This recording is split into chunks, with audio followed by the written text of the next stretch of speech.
Come on, man. Hey guys. It's just a pineapple. Hey, what's going on, guys? Here at the Swamp, getting ready to beat LSU. Y'all tune in to Rule Number 1 podcast on Monday. Yeah. Woo! I'm excited. Tonight's going to be a good one. We're back in our sports realm. Yes, we are. I love it. As you can see, I'm wearing a Tampa Bay Rays shirt and a Savannah Bananas hat. You're wearing a Perfect Game hat, which is a big baseball, tournament deal thing, and a Braves jersey. Go Braves. I wonder who tonight's guest star, who they come from, what background they come from, partner. The Spankies. I'm really excited to announce this. Tonight's guest is Miss Hannah Perez from the New York Yankees. She's a media relations. How are you doing, Hannah? I'm doing good. How are you guys? We are good. We're fine and dandy. Living the dream, just another day. Yeah. That's a big brand for us, dude. Oh, yeah, definitely. Yeah. It's, what do they call it? Yes Network or YES or however you say it? Hannah, do you know? What is it? Yes Network. Yes yeah. Network. So back in the day, actually why I'm a Braves fan is so in Florida before the Rays and the Marlins and everything came up, my dad growing up always watched, baseball, and the only two teams that you could get in Florida, like local channels, were the Braves and were the Yankees. And he's like, man, I don't want them Yankees. They just win too much. So he started being a Braves fan. So that's where I came from. That's fun. I'm excited about this one. Hannah, we've known you. We met you in college at Warner. So this is a Warner Connect for us. Mm-hmm. It's a pretty big deal. You work for the New York Yankees, right? True, I do. That's a pretty big brand. It's overwhelming. Yeah, I mean, but it's cool to tell people that. But the spotlight's kind of on you because the Yankees kind of keep everything in check, all the way down to their players' facial hair. Like, partner, you wouldn't pass if you were on a Yankees roster. No, all that'd be gone. I want to take the contract. Yes.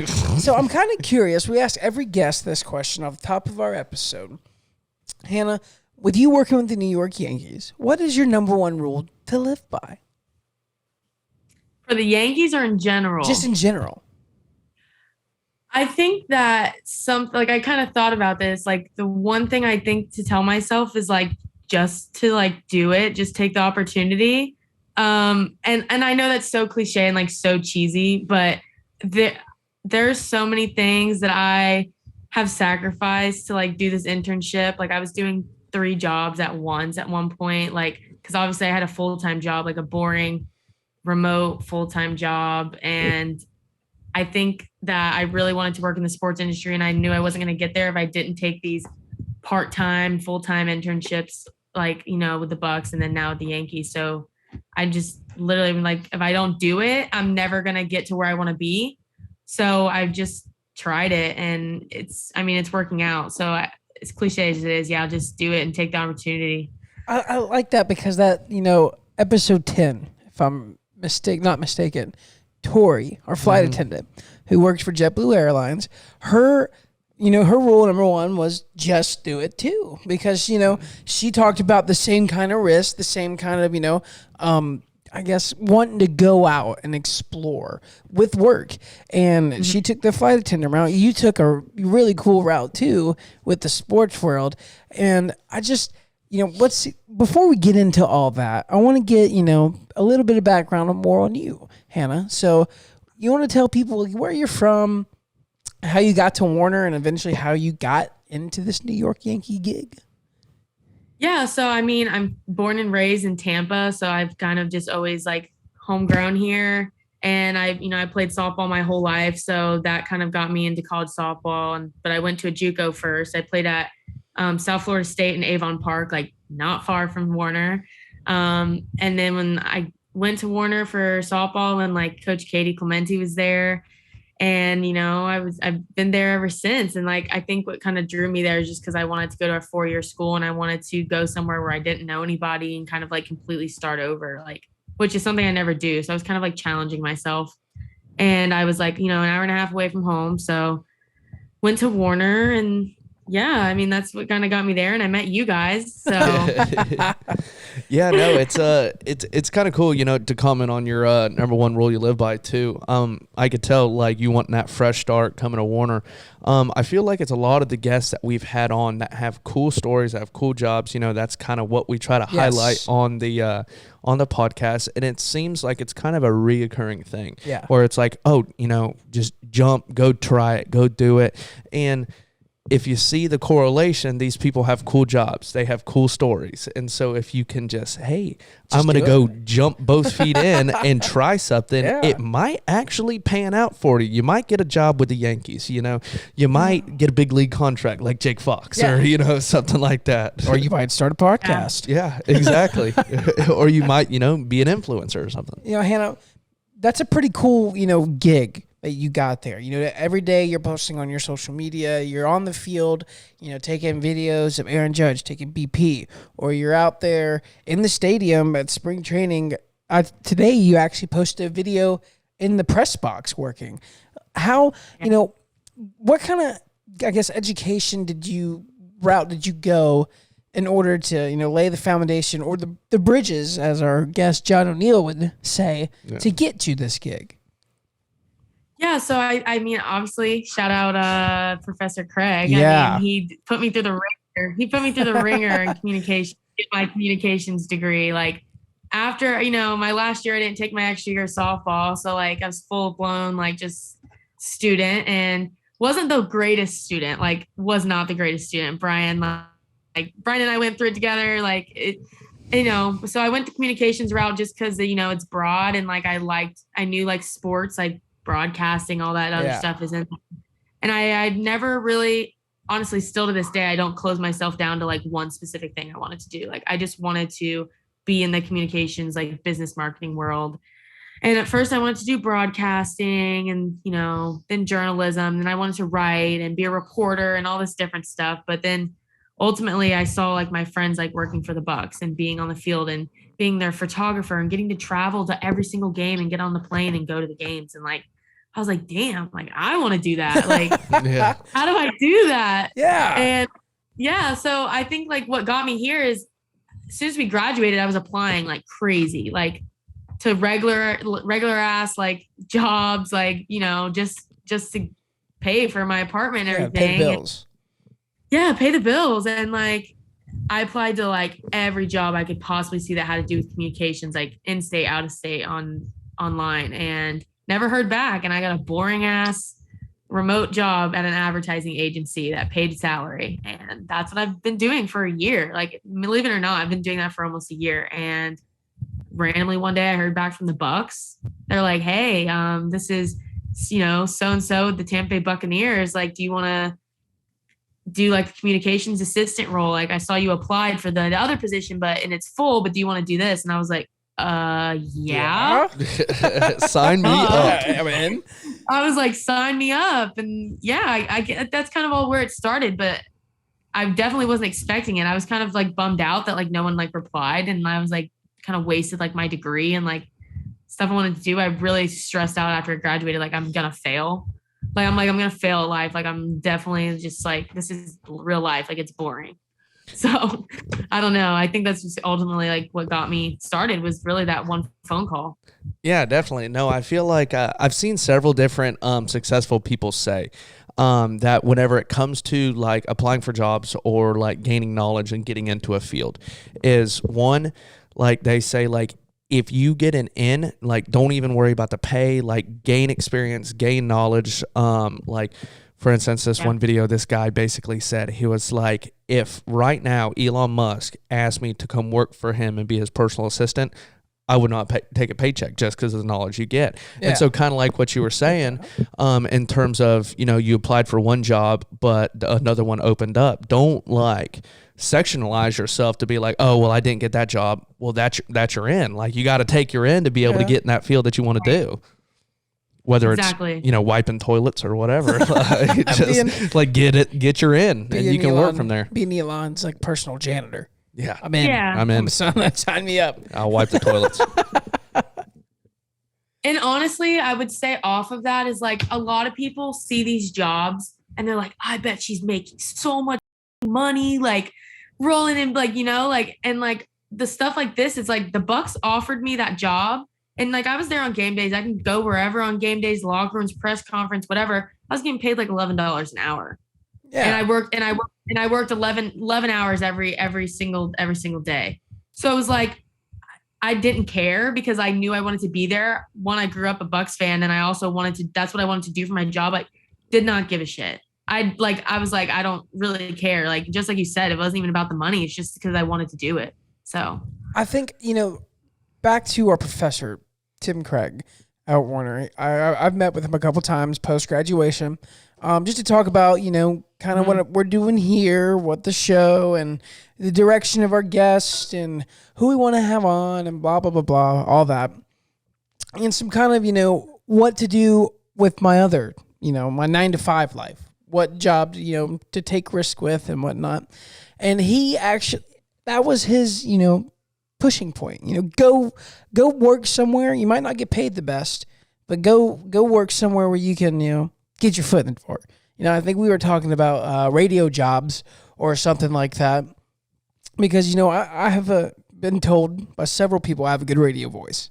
Like, I can sound good and do things with the microphone, and he told me, he was like, Sprad, there's 2 jobs at WPCV and 97.5 in Lakeland, just like that. And he was like, you might pay $9 an hour, $10 an hour, but you're going to be there for 5 hours a day, and you're going to get to hang out with the head director of the studio. Why not try it? It's not necessarily what you know, it's who you know. Exactly. And exactly. I've looked into it. I think it'd be a really cool gig. I haven't committed myself or, put in for the application yet, but I think that'd be a nice little part-time to get into that world. Definitely, yeah. No, it's it kind of goes back to that whole thing where people, it's like, you don't work a day in your life if you love what you do. Yeah. And it's work will always be work, but if you love it, then it makes it a little bit more enjoyable, I feel. or more stressful. Yeah, exactly. Or more stressful. I don't know. Yeah. So a little bit, we talked about you coming in and getting that intern job with the Bucs. Now, do you specifically work for the Yankees, or do you work for the pup sneaking in there? You guys are gonna see her a little bit. Or do you specifically work for the Yankees, or do you work for a company that does kind of like their social media type deal? Specifically for the Yankees. So like my payroll will says New York Yankees, right in the little checking account.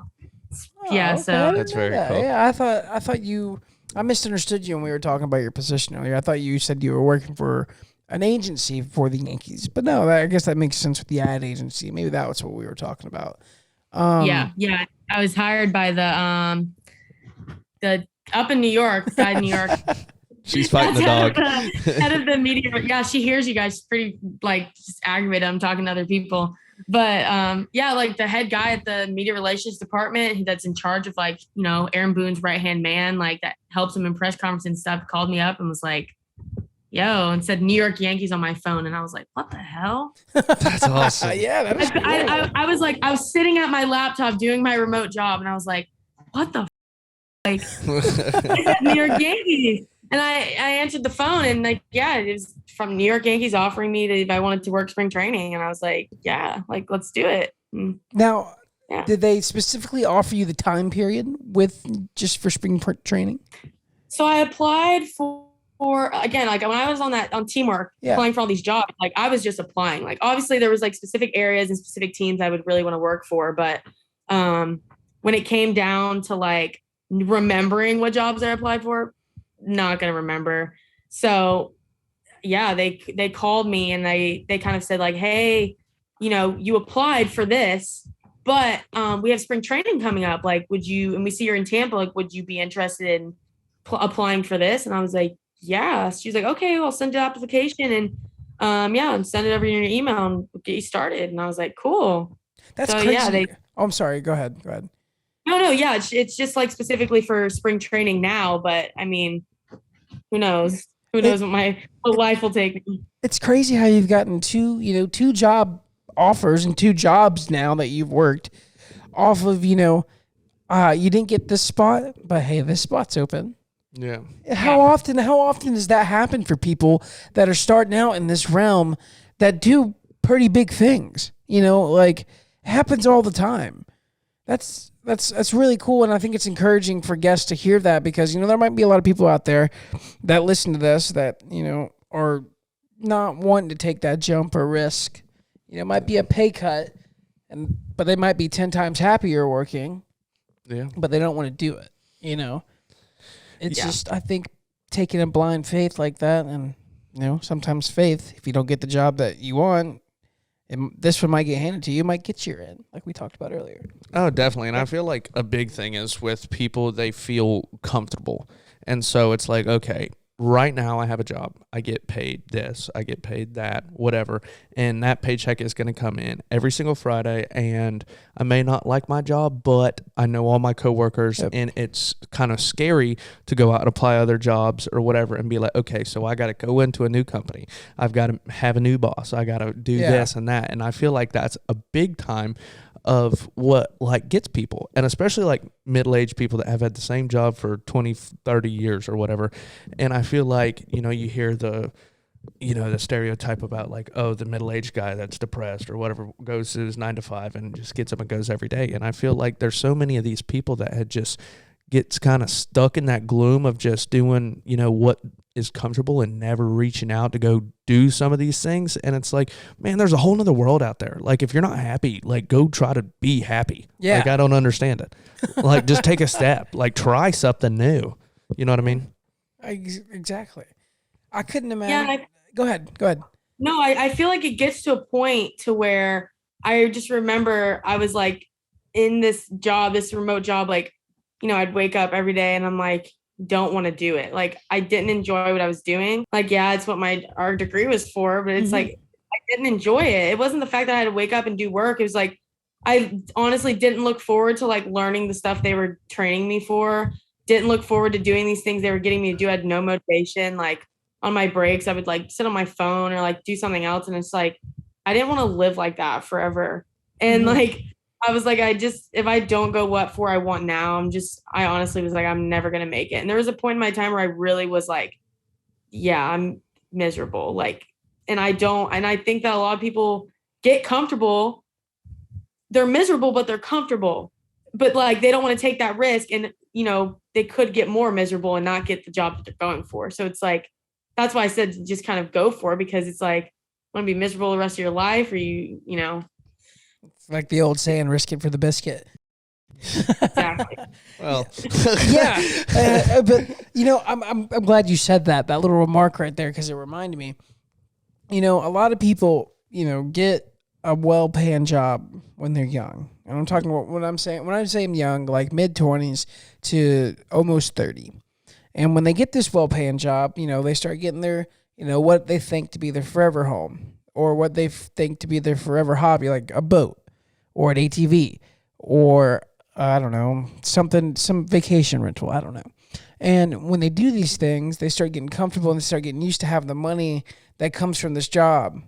But if that job isn't what it turns out to be, but you get comfortable off of that money, but you hate going to work, there's a lot of people that can't make that sacrifice and that step back to get their happiness back, to go to another different route, because, you know, they have all these things that they have acquired with the money they're used to making with that job that they might not want to go to every day. You get what I'm saying? You following? Yeah. I mean, that comes with just being financially stable. I mean, people get, regardless, whatever your salary is or whatever your hourly rate is, or, you know, however much you get paid, you create a budget. And so, like, obviously, you know, you don't want to necessarily take a pay cut, because, you know, you've modeled your life around in 15 years, been like, okay, well, I have these bills, I have to pay my bills.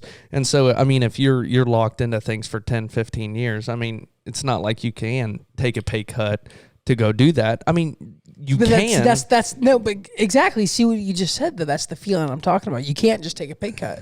But if you want to go truly be happy, you're going to have to, or you might have to, is what I'm saying. You said it yourself. I agree and disagree. I mean, well, because if you can't afford to live, you can't afford to live. Yeah.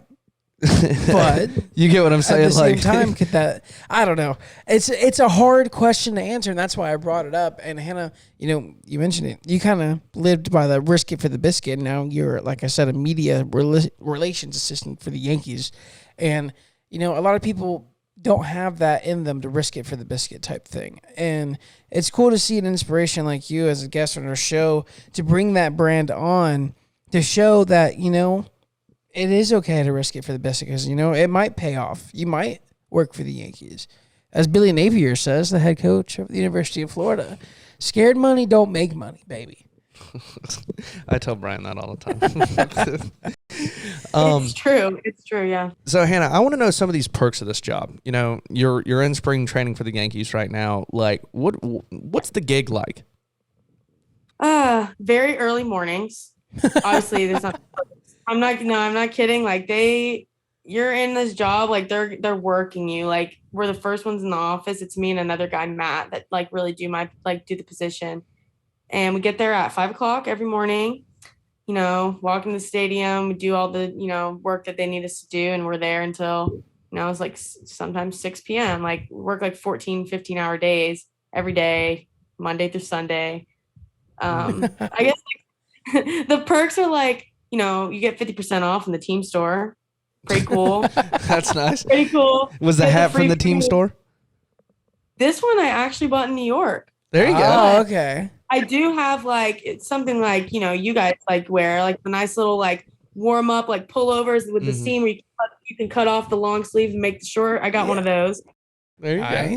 Nice. It's pretty nice. So I like that. And obviously like the perks, like I can literally just like walk downstairs out of my office and like walk through the clubhouse tunnels and just, stand on the field. Like just hang out. And like I enjoy it. I enjoy it. So when I'm standing there, I'm like, okay, I'm working. Like I have to be here because kind of how they operate us is, all right, Hannah, like, there's 3 fields at George M. Steinbrenner. Like there's the stadium and there are 2 practice fields. Yeah. So they work just like a, baseball team would. They have BPs, they have drills, they have stretching, infield, outfield, defense. Like they do all the little tedious shit too. And, if the team's going to field 2, they're like, hey, we need someone from like the team to like go to field 2. And basically we're just sitting there watching them, like making sure the TV network people and the photographers and stuff are like giving the players and the coaches their space, and really don't do much. A lot of them have been doing their job for 20 years. So you don't need to baby them. So you're really just standing there, but that's really the perk, is just walking out and just like being able to walk out and enjoy what you're seeing. And like, imagine, dude, saying hi to the guys, and like, they know you work for the Yankees. So everyone's going to say hi to you. They hate the media. Most of them do, but they also love it. So when you work for the Yankees, they know like, oh, this person's supposed to be back here or else they wouldn't be back here. So you're comfortable with it. Yeah, they're comfortable with it. Yeah, they'll wave at you. They say hi to you. Like Harrison Bader, if you guys know him. Yeah. Harrison Bader. I was about to say he played for Florida. Exactly. Played for the got to switch to the Yankees last year. Yeah, he played for the Cardinals before, right? Yep. Yeah. Phenomenal. Phenomenal player. Like, did awesome for them in the playoffs. Dude messes with me about my pants every day. Yeah, and not like looking weird. It's just the fact it's like we have to wear pants. The Yankees, like you said earlier, they like to clean shave, and they have rules, but the employees have rules too. Like, I'm sure they like you to look sharp. Like, you don't have to dress in suits and stuff. Like, I wear my Yankees pullover and like khaki pants, and like you wear some sneakers you can walk around the field in, but we have to wear pants. So it's like 95 degrees outside, and Harrison Bader's like, I know you're hot. You've got to be hot in those pants. And I'm like, yeah, we got to wear them. He's like, that sucks. We'll grow a beard, Harrison. Why don't you? Exactly. Yeah. And now every time I see him, he's like, those pants, like, you've got to be hot in those pants. And I'm like, so it's like, it's stuff like that that's cool. It's like, do I say hi to him or like, yeah, that's my dog now. Yeah. That is cool because you get to build a relationship, with people that you see on TV every day. Not a lot of people get to do that in their 9 to 5. Yeah, exactly. Yeah. So that's definitely like the perk, is just like, I think just like doing things I never thought I'd be able to do. Like, I definitely don't take it for granted because I think it's so cool. Yeah. Walking into just to that like stadium be every day, there. I couldn't imagine. Yeah. Yeah, and so I'm kind of just living it. I'm exhausted, but I'm like, I'm love what I'm doing. So it's like the hours aren't really bothering me. Like I don't mind getting up tomorrow morning at like to be there at 5. Yeah, I wouldn't either. Hell. Go out to the ballpark. Yeah. I wouldn't care even if I lived over here in Lake Wales. I got a job with the Yankees. You need me there at 5 every morning? Yes, sir. Heck yeah. I'm hopping in the truck at 4. So if I'm going to Steinbrenner and I'm going to Yankee spring training game, what are some of the things that I can like look forward to? Or like, for instance, like if I'm going up to concession stand, what do I get? Or like, what are some cool things? Like go to a spring training game. Oh, get these tickets, sit here, eat this, do what? Well, just because I had it today, I went down to the concourse like to get lunch because I had time, and they have a new Korean barbecue cheesesteak. That sounds really good. Really, really good. So definitely I would get one of those. I'd probably get a beer if I wasn't working. You gotta sit like, and I'm not even like saying outfield. I wouldn't even pick home plate. Honestly, I would pick a seat like next to right field in the lower seats, like right next to the dugout. That's so funny that you say that because I've been to a spring training game at Steinbrenner. I went and saw McCutcheon play. Mm-hmm. It was his last years with the Pirates before he got traded off, and it was his last game before he was flying out, and he asked us to come over and watch. And we went and watched. We sat right there where you're talking about. It was phenomenal. All the people that were there were like, were people kind of like us that, couldn't afford to get the really cool dugout seats, but didn't want to, sit in the outfield underneath the hot sun all day. It was a weird little area. It was fun though. Yeah, I always like sitting on the first base or third base line, like either right behind the dugout or, right on line because you can see everything perfectly fine. Like behind home plate, you think everything's a home run. Like the ball goes up and you think it's gone. And it's like, no, it's just a pop out to the first baseman. Like, but whenever you're sitting on like, and especially because, you've obviously been to a major league ballpark. When the ball hits the bat, like a wood bat in a stadium, it's the crack of it sounds unreal. Like a gun. Yeah. Like a gun. Especially at the major league level because these guys can hit the ball 450 feet. And so 110 off the bat. Yeah. And so, you get Aaron Judge up there and he hits a fly ball to center field. It sounds like it's going out every time. Yeah. Like it's unreal. And so it's just like super cool experience for anybody that has never been to a Major League Baseball game. Go there and just listen the way the ball hits the bat. It's completely different. I think it's funny, you go back and baseball is America's pastime, right? And there used to be stories about, short stories written about the atmosphere of baseball games. Like back in the 30s and 20s when the guys like Babe Ruth were playing, the legends. And, there were stories that were people telling them to close their eyes and just listen to the surroundings of the baseball stadium, conversations and the bats and like the gloves, the ball hitting the gloves. It's like, it's almost addicting when you go to a Major League Baseball game. I don't know. It's a feeling I can't describe. A lot of people out there are like, I just can't watch baseball, man. I can't. I'm like, it's not about, you don't go to a Major League Baseball game to watch the game. I'm sorry. Nobody ever watches every pitch. Oh, exactly. You don't go to watch the game. You go for the atmosphere. You got cold beer. A ballpark, Frank. Yes. Like, you go, well, in Florida, most people are against this. I love it. I love the Trop. I'm all in on the Trop. I love to go to the Trop in the middle of July and know that I get to sit there and watch baseball in 75-degree weather with the AC blowing on me. Like, I don't know why. I love it so much. And it's so nice to be in there and listen because the sound of the bat is 10 times in there. And I just don't know. I romanticize about baseball. I mean, hell, I played it my whole life. You did too. And that's kind of my, motto for going to a game. You don't go to watch the game. You go for the atmosphere. Yeah. That's I agree. I mean, I hate also what they're kind of doing nowadays. I mean, and you might have a little bit of insight on it, Hannah, with like the whole pitch clock and speeding things up and this and that. Man, just let the guys play ball. Like, why is there got to Yeah. be shifts? And like, actually, I do kind of like that rule how they're taking the shift out. But like, why are all these regulations and time clocks and this and that? Just like, man, just play. Like, just if you don't like it, you don't like it. I don't know. I'm kind of against it. Yeah. I'm against it. There's very mixed opinions about it. And it's something also, you get to see what these players don't really do during the season is they practice. Like a lot of them, they and stuff, but they're literally going through drills and they have the clock out there with them. They carry around this little mobile like stand and they put it out there when pitchers are doing like, they're throwing to first, like pickoffs to first and just stuff like that. Yeah, you have to work on it. Yeah, you have to. And like there's very mixed opinions on it. I'm all for it. Anthony Rizzo doesn't mind it, honestly. He's one of the guys that mentioned he doesn't mind it. Aaron Judge doesn't mind it.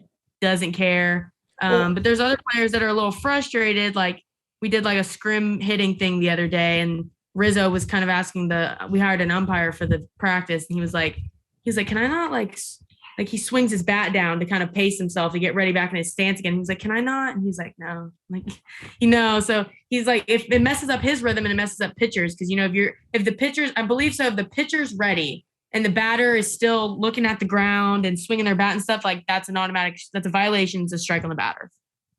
That's the part I hate. If the pitcher's ready, I'm against the pitcher's that. ready, the batter's not.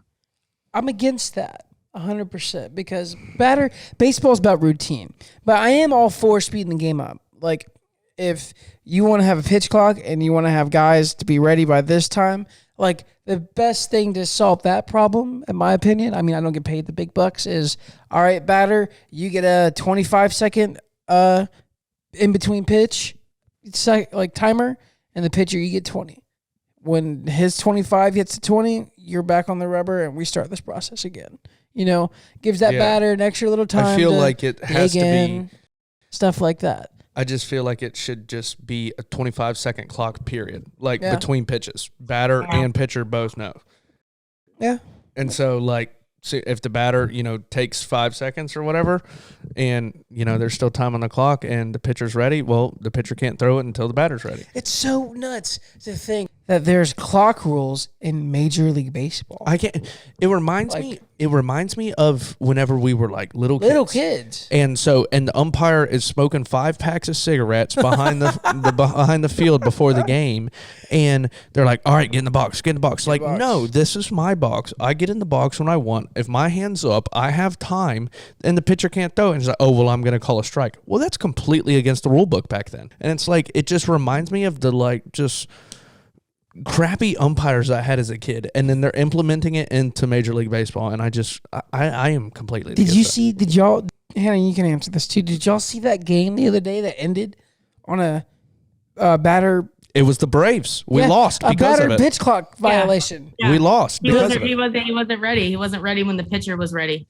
3-2, 2 outs, bases loaded. Granted, it's a spring training game, but it's a baseball game. Bottom at of the the Major League level, 3-2, 2 outs. I don't care if there's a minute and a half between pitches. You can't end a game like that at all. The question is, so are they going to do it in the World Series? Oh, yeah. They one of the big things going around right now is they told these umpires to be strict on these rules. Like that is what the commissioner told these umpires. Like you need to implement it. As stupid as it is, the smallest thing, you need to implement every single violation because they don't want these guys to be like, oh, he's not going to call this. They don't want anyone to work around it. Like, and I'm pretty sure like with the shifts too, people kind of talked about it. Like you're not going to be able to, we'll just go around it and put these guys over here. And it's technically not a shift. And like, I'm pretty sure that they're talking about like, you're not gonna be able to, there's no ways around it. Like they ultimately want the games to go faster. And I think right now my boss was talking about it. Every game is averaging around 2 hours and 15 minutes total. And that's true. I think our game the other day was 2 hours and 11 minutes. That is ungodly quick for an MLB baseball game. Like, and I don't, and I can speak probably on behalf of anybody else out there that's a fan of going to a baseball game. If I still have to pay the ungodly price of $95 to get a decent ticket, like per seat at an MLB game, I'll be damned if it's only going to last 2 hours and 15 minutes because of time restrictions. Like, that's not fair to me. That's not fair to I don't get the most bang for my buck there. You know what I'm saying? Like, if they're going to have time restrictions, you should lower the price of tickets. Like, I don't know. Because for me personally, like when I go to an event, I really don't care how much the ticket is.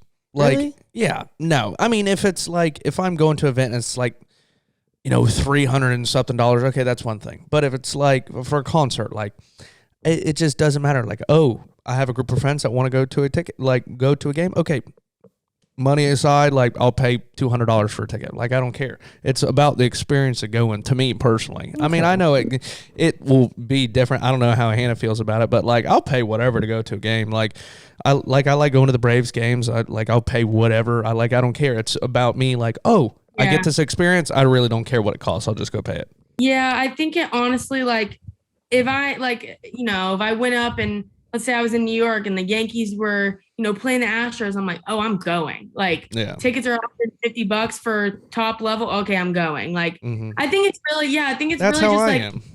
Yeah, it's really just like an experience thing. And I know, like, Yankees spring training tickets, I think for our home opener, they're like $60 for like the basic tickets. And that's, that's kind of nuts for spring training. But it's like, yeah.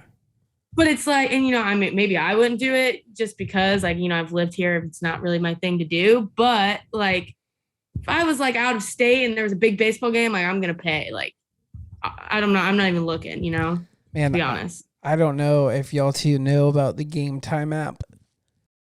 Like that thing is amazing. I know you see TikToks about it all the time. They have great advertising. I've heard about it. Oh my God, dude! I bought 2 50-yard line tickets on the 3rd row up at Ben Hill Griffin Stadium a day before a home game. You know how tickets get before a home game. Hard to grab. Yeah. On the Game Time app for $35 a piece. That's a pretty good deal. I was about to say, that is a pretty good deal. They have Lightning tickets on sale now. Like, for top level Lightning tickets, like $16. Like, that app is amazing. I don't know how they do it or what deals or what they do, but that app has made me go to so many more events than I thought I would. Yeah, I mean, because like I feel like a lot of times with me, when it comes to like going, whether it's a concert or a sporting event, it's 9 times out of 10 last minute. Yeah, and so same. It's like, oh, hey, I'm in Tampa for the weekend.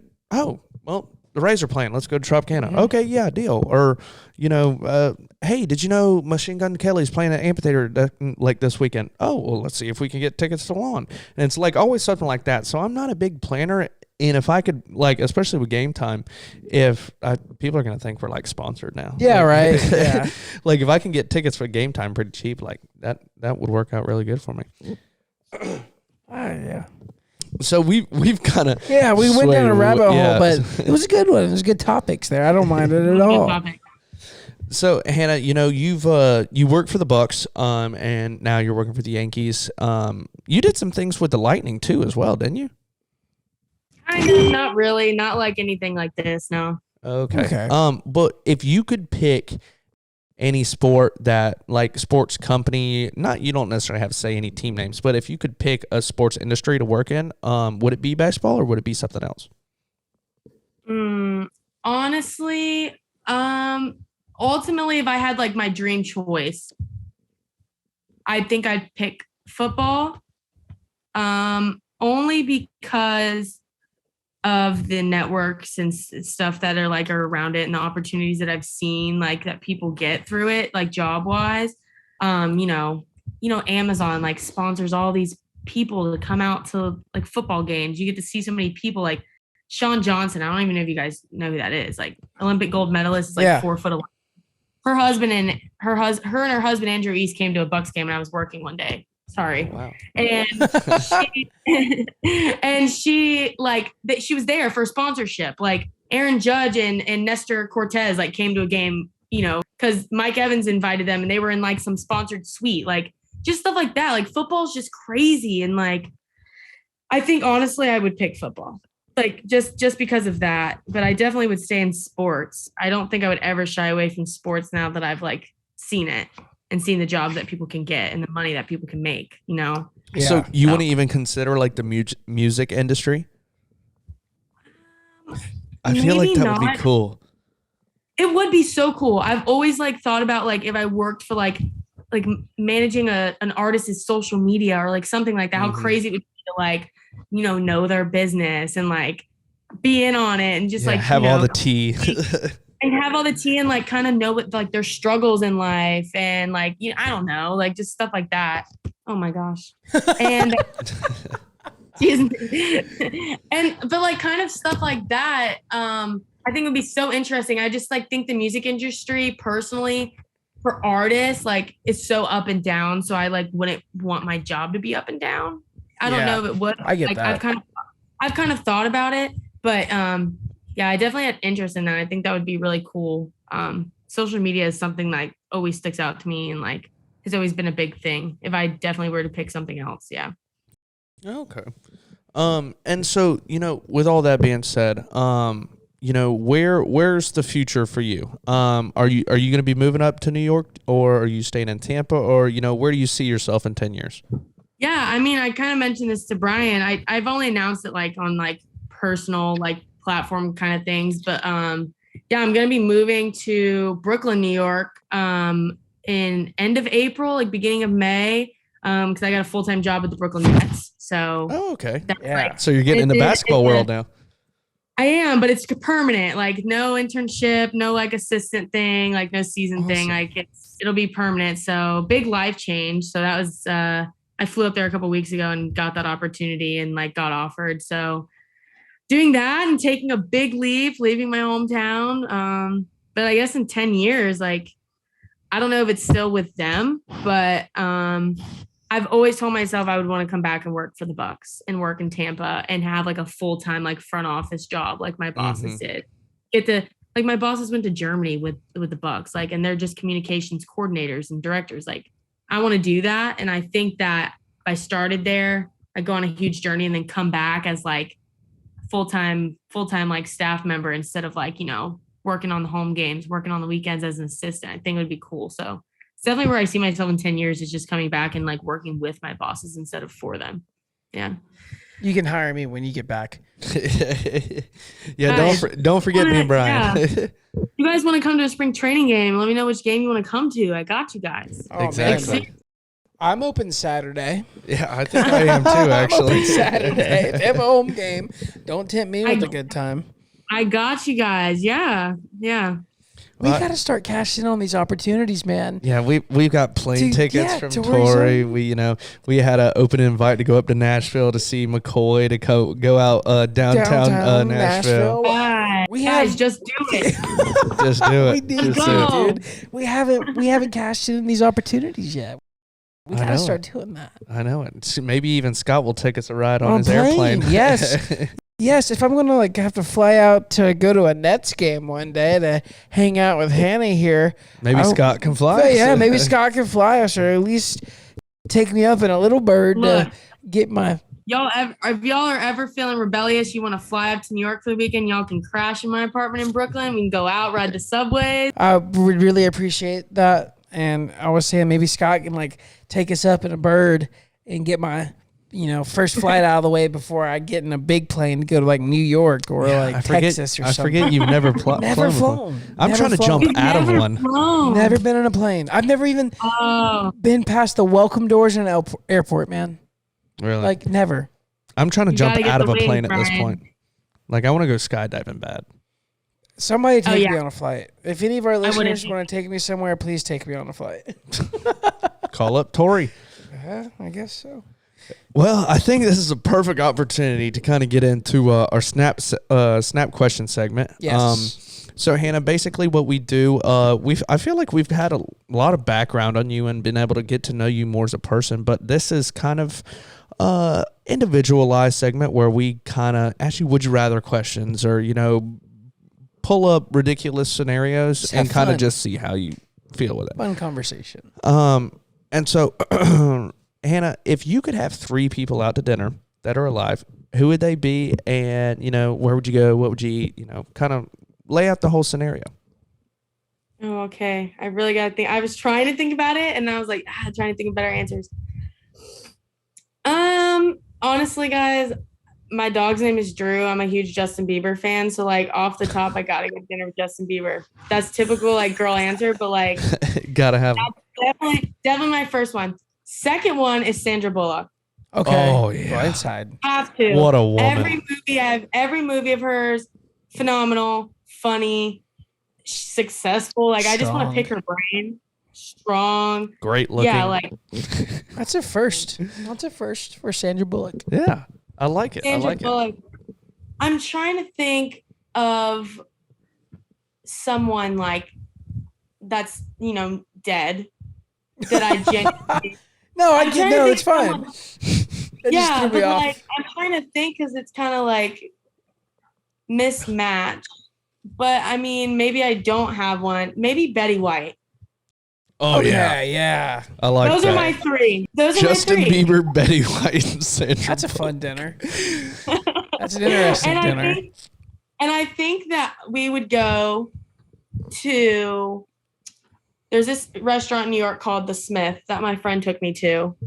Giant steaks, Nice. like the best meals you can ever go to. Like decently expensive, but I honestly think I would just like to have wine and like shots with Sandra Bullock, Betty White, and Justin Bieber, like just knocking down shots and eating, like seeing all of them eat like a giant ass steak. Like I just feel like that'd be a good time.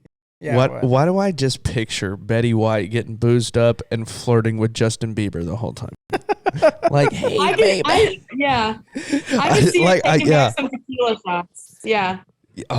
That would be a fun That would be table. a good one. That would be a That very would be fun very table. fun. That's just where my brain went, you guys. And I honestly see it. I really can see that group together, That's That might have to be a clip. That's a good Good, three. yeah, I like definitely. that three. All right, Hannah, our next one for you. This one might be some fun. You might have some fun with it.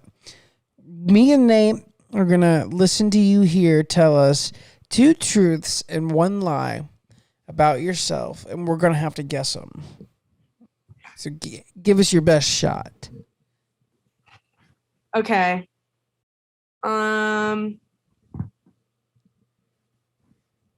Okay. I've seen Tom Brady in his underwear. Okay. I can believe that. Yeah, I can believe that too. I have 2 brothers that I've one never met or just met in the last like 3 years and never knew about until then. And I think the other one would be my boss is in the mafia. I think she just kind of told us her lie. Italian mafia. I don't know. The Yankees and the mafia, I could see it. The mob boss? Yeah, my boss. Some Godfather type stuff. Works for the Yankees, like nice little Italian guy. I was about to say Italian mob. Rings all over his fingers. Well, I'm going to go with that as my lie. But I could definitely see it. I don't know, but she got kind of specific with that second one. And they always say that people get real specific when they lie. Yeah, I'm gonna have to say the second one. I'm calling the long lost brother. And she So went. you got y'all's answers? Yes.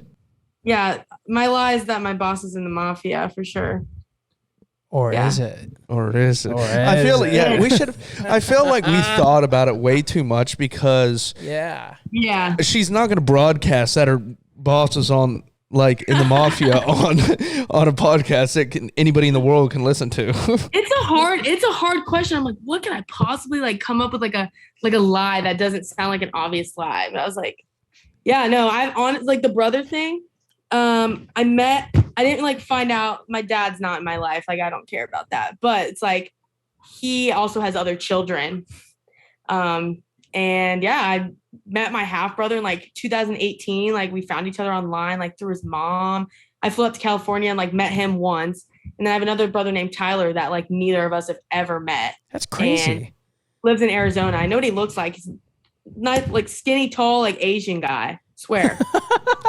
His mom's like full, like like Korean stuff, like Asian, like I don't know, like not even to be specific, if that takes offense to anybody, but yeah, I've met one of them once, and the other one I've literally never met, know nothing about except his name, and like I've seen him. That's But crazy. yeah, I'm right there with you. I'm adopted. and I have seen Tom Brady in his underwear. I kind of figured. Did you take a picture? See, honestly, when I saw it, I was honestly just shook because like we could go in the locker rooms like after press conferences and stuff with the media, and like he's just sitting there in his chair in front of his locker, in his literally just his underwear. Thinking And about I'm just like, retirement. and I'm like, okay. And like all the O linemen are like walking around with a towel hanging in front of them. I'm like, oh my God, like what am I doing? So Hey, definitely, boys. yeah. I'll be here next week. Hey, boys. But yeah. Those were my truths. I love it. I love it. That's a good story to tell you. I saw Tom in his tidy whities. Well, I think that brings us to our next question. If you were to die tomorrow, what would you want your legacy to be left behind? What do you want people to remember you as? I think it'll kind of go along with like stuff I said in the beginning. It's just like that I just took the chances. Like that I was pretty resilient. Had a lot of people, like even family, just kind of questioning like why I want to do stuff that like I'm not sure about, and I need to think about saving money, and like, why are you going to spend money to go on a plane ticket to New York? You don't even know if you're going to get the job. And it's like, why not? Like, Yeah, why not? But yeah, and I think that now it's like, look, I took those opportunities. Like, you guys can never say ever again that I didn't work my ass off to get what I wanted to, like, get what I wanted. And like, it's paying off. So it's like, that's definitely what I think I'll carry with myself. And like, what I would want people to know is like, I'm always going to tell people that story is like, literally just do it. And like that I took the chances and I didn't give up, and like shit got real hard, but like, just, I think really got to manifest it and just tell yourself you're going to do it. And like, it's so cheap, but it really is true. When you're at the rock bottom, and like everyone's been at some point rock bottom in their life, like you're at rock bottom is when you realize some eye-opening shit. Like it's just like, you realize what you need, what you don't need. And like, you're like, damn, my life needs to change. So it's kind of like, that's where I was at. Yeah, and it's also like I've heard people say when your back's against the wall, it's like you're the most dangerous.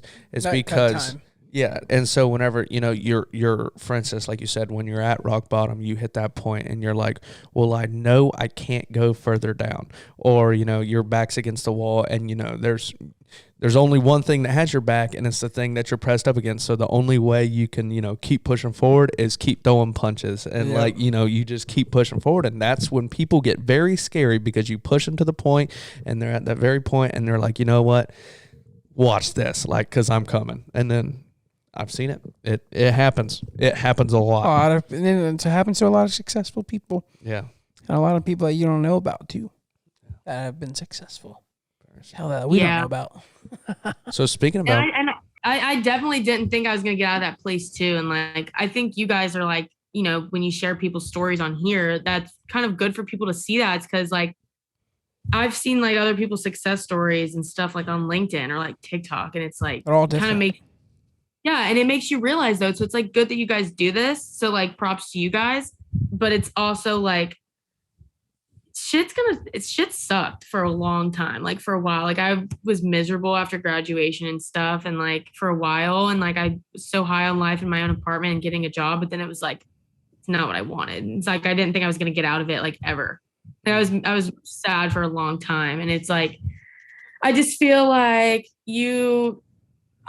people need change, and like you gotta force it, and like you're not going to get out of it unless you change stuff about yourself, like physically, like move, like get your ass and just push yourself out of your comfort zone, like move to another state, like, like, I don't know, just like, go for it. Yeah. Do it. Like, you're not going to know anybody there, but like, I don't know. I just feel like you literally need like a huge life change. Like something needs to happen to you to make you want to like make changes like this. And if not, then like everyone has their own everyone has their own path. Yeah. I like that. Be remembered as the person that took risk. Oh, that's pretty good. That's deep. Yeah, that's I deep. do like that one. Got deep for a second. Rule one. Yeah. We love. No, we do. We encourage it. We get it on. Actually, almost every episode, it hits at least one point in each episode. Well, we get deep for a second. We tug on the heartstrings. Wait a minute. What's that? Is that something deep? Let's dig in a little bit. It's literally every episode. Like it's at some point, it's like, ooh, keep on going. You know, we're gonna be quiet. Just keep on talking. Might inspire somebody here. Hannah, y'all gotta make someone cry on here first. That's what you gotta do. Brian's already cried. Yes. I got Brian to cry one time on here. Yeah. It was great. It was a fantastic moment. He's over here sobbing up, and I'm like in the back of my mind, hey, I got him. I'm gonna get you back one day. You ain't getting me. Oh, it'll happen. I'm emotionless. Hannah, we got one last question for you. You know you're really busy, and we know the Yankees make you work long hours. You got to be up early in the morning. But this is kind of a fun one. Me and Nate were talking about it earlier. It's kind of really, you can go either way. Would you rather work your butt off for a year? We're talking about, nose to the grindstone, 7 days a week. Like some blue collar stuff, sweat your butt off. Hard labor. 12, 13-hour days. For $1 million cash. Or would you rather, sit around and do nothing on your butt and get paid $250,000 cash? But the catch is after the end of the year, you go back to your job, your normal salary, whatever you're doing now. I definitely would work my ass off at a blue collar job, like blood, sweat, tears for $1 million. Like $1 million, I'm set for a while. Like that year's gonna feel like that year's gonna suck, but it's gonna feel like I'm on top of the world when I have $1 million in my bank account. But when I got 250, that's like a house. Like I can run through that shit in 2 seconds. So So I was talking to my roommate about it, and whenever I was coming up with the outline, and I was talking to him about it, and he was like, "Yeah," he was like, "I agree. $1 million. That's what I would do. Personally, that's what I do." Same. But the $250,000, you got to think, is if you just continue to live the normal life you're living, you could do that for 3 years, 4 years, just on the money that you had and not had to work. Yeah.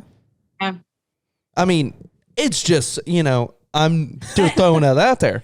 I don't necessarily, I know what I'm picking, but if you didn't have to work for 3 years and kind of just lived your normal life, I mean. You can take the 250, invest it, and triple that shit. Like people, it's just how you go about it. I love the energy. I do too. Take that 250 and go make some bread. I love it. Hey, throw it on a Braves game, Nathan. Throw it on a Braves game. Red, black. Yes. Or red 10 or whatever it is. 20, or what was our thing?